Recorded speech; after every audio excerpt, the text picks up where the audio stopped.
Hey all, Huck and Carlton with Carlton Carnivores here today, and we're out hiking on a new place that I haven't been before, and we haven't even started the day and we've already found our first snake for the day. Beautiful little wandering garter snake, Thamnophis elegans vagrans. This is actually a pretty good sized male, as he's got the longer base to his tail where he's hiding the reproductive organs. So these guys are just coming out to get their first meals, their first raise for the year.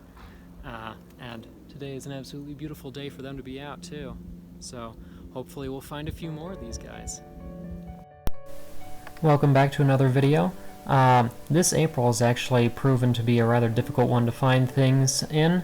Colorado is actually experiencing its driest April on record at the moment, which unfortunately makes it a little difficult to find reptiles since rain moisture often brings them out. But luckily there are still a few things to be found out and about here, including this beautiful garter snake, which, while the only snake for the day, was far from the only bit of wildlife we were able to find. So hope you enjoy. The western terrestrial garter snake is a widespread species found from the front range, the foothills of the Rocky Mountains, all the way across most of the western U.S. to the coasts of California, Oregon, and Washington, even up into British Columbia.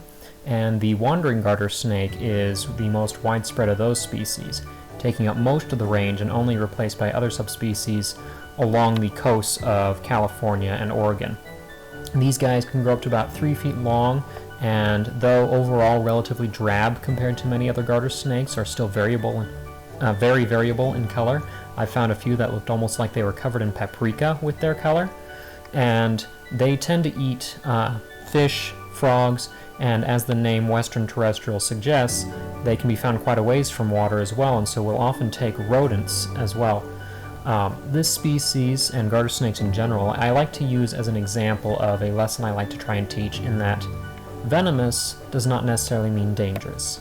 Because yes, garter snakes are a mildly rear-fanged venomous species, or species group. This venom is not dangerous at all to people. It's designed to stun their prey, and really only stun, not kill, just enough to slow down the prey so that they are able to overpower and eat their food.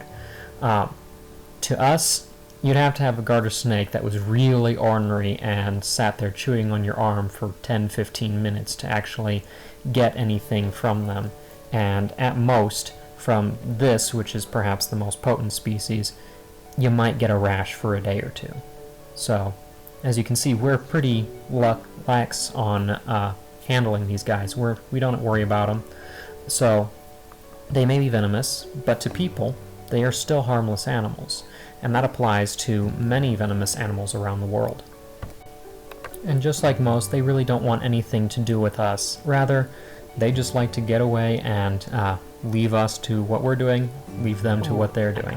Although there are a few that will occasionally kind of break those rules. They're curious and like to kind of check out what's going on like this guy did. Why are you saying that like it's a good thing?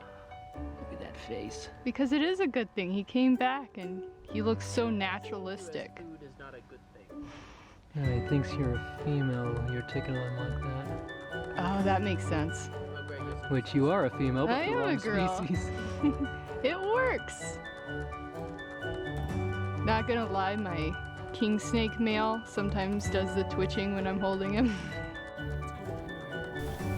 Not quite. This early in the year, most of the area is usually pretty brown and dry, so there's not a whole lot to look at. Although this year has been a little drier than normal. But if you look closely, even in early April, even before our snows are done coming through, you can still find some really pretty things, such as these yellow violets that grow on the hillsides.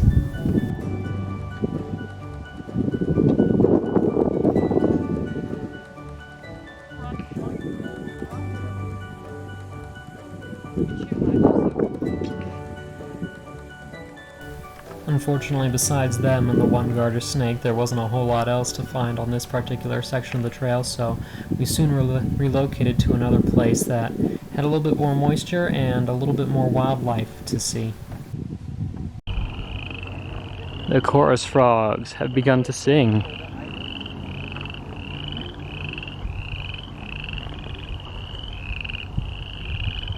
Don't know if we'll be able to spot any, but actually.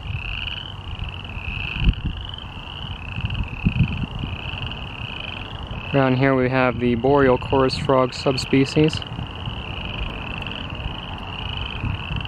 On the YouTube channel there's actually a whole video about them alone. Come on, focus on the water. The water, please. Doesn't want to focus on the water anymore.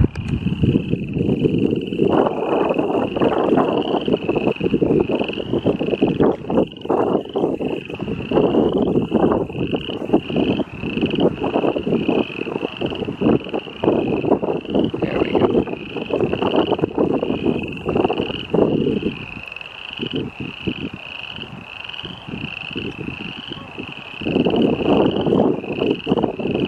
Accusation. There's a big old frog right there. Oh, see? That's a bullfrog. I told you wildlife doesn't like me. I see you, bullfrog. Doing nothing but Watch, I'm going to walk away and they're going to stop me. all day long. Now. Yep. Well, thank you for that commentary. We're now filming monogamy. Congratulations, Hawken, you are now officially an artist.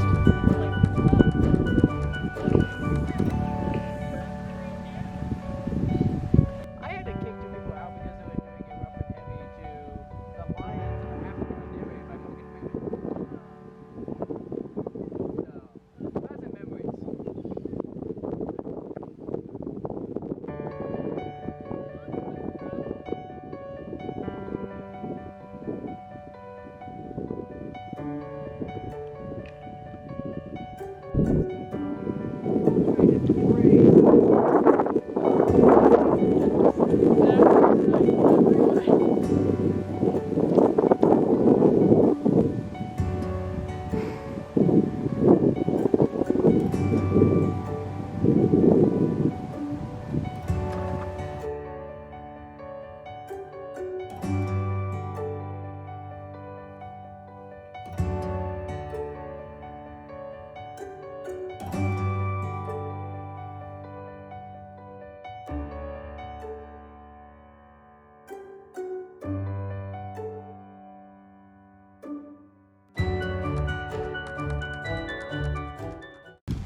But we got right here. Bloopers.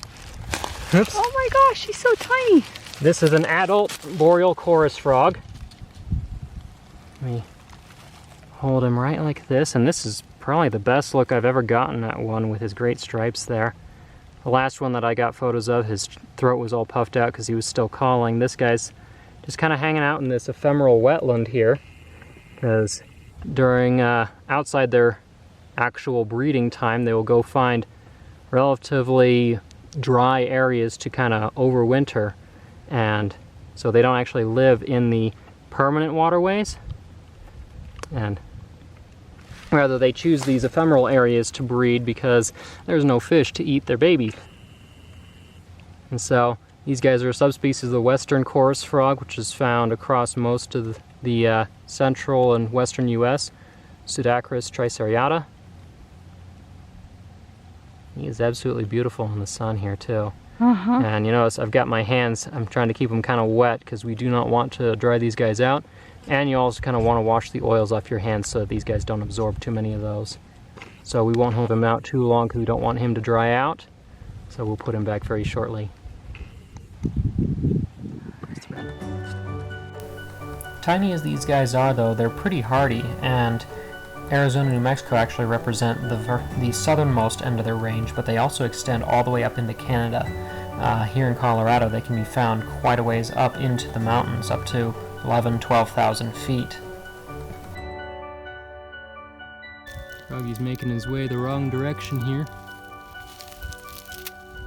There he goes. There he is. Gotta go the other way, dude. We'll turn you around, okay?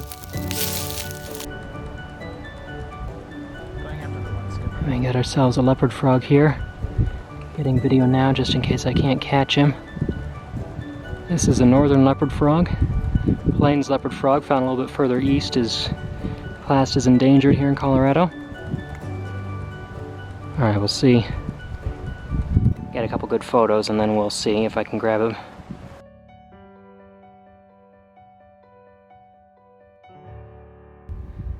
Alright, so we didn't catch that one, but I found a second one, and this guy is so much prettier. Beautiful northern leopard frog, showing lots of greens and browns. Look at you, dude. Like, let me go. Look at you. That is Beautiful spots. Yeah. Those fairly even spots down the back are one where you can distinguish this species. And of course, they don't look anything like the bullfrogs that are non-native around here, so they're pretty easily recognizable at a distance. They don't get as big. They have those stripes down the back and the spots, and also those beautiful bronze and green colors. As one might guess, the plains leopard frogs are found primarily out on the Great Plains. They don't really range up into the foothills here like the northern leopard frogs do, and the northerns are also the ones that will go up into the mountains and of course further north in Colorado. You can also tell because generally plains leopard frogs are almost always brown. The northern leopard frogs are the ones that tend to sport some green in their pattern, and those light lines that are running down either side of the back, dorsolateral folds, on the plains leopard frogs, those lines are broken right near the back legs. On the northern leopard frogs here, those lines run all the way down unbroken. And then we got Tara holding the froggy here, getting our hands wet so that he stays moist and we don't get our hand oils on him. And we'll let him go in a second here. Absolutely beautiful, and first one I've caught in a long time too. Let me go. You ready to go? I guess so. Oh. Aha, he came back. Oh. Alright, there we go. Hey, dude. Go in the water. Okay, there we go. Bye-bye. There. Up. Oh, that's a good spot. And he's just gonna sit there. Look at you. It's like, what just happened? Alright, we'll leave you be. Got ourselves a turkey vulture.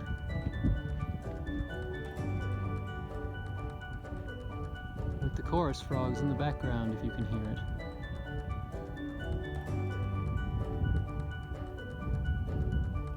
Oh, and there he goes. And on today's video, we're going to be finishing off with smoothies. And also a real quick big thank you to Patreon donor Nathan for his generosity in helping make these trips possible. Cheers. Thank you very much. Cheers. And for other friends joining as well. Thank you, Tara. You're welcome. And while we were planning on trying to take one last stop somewhere to see if we could rustle up another snake, life had other plans, and we actually ended the trip with this in my tire. Thank goodness for mechanically inclined family members, and that tire was saved, so we're good for a little while longer and a few more adventures coming up. So certainly consider liking, subscribing, so you don't miss anything coming up. Leave a comment for what you thought, any thoughts and questions you might have, and as always, if you're looking to see other pictures and videos and so on, subscribing to this channel, things will come up there. You can find me on social media at Carlton Carnivores on Facebook and Instagram. And until next time, I'm Hawk and Carlton, and this is Carlton Carnivores.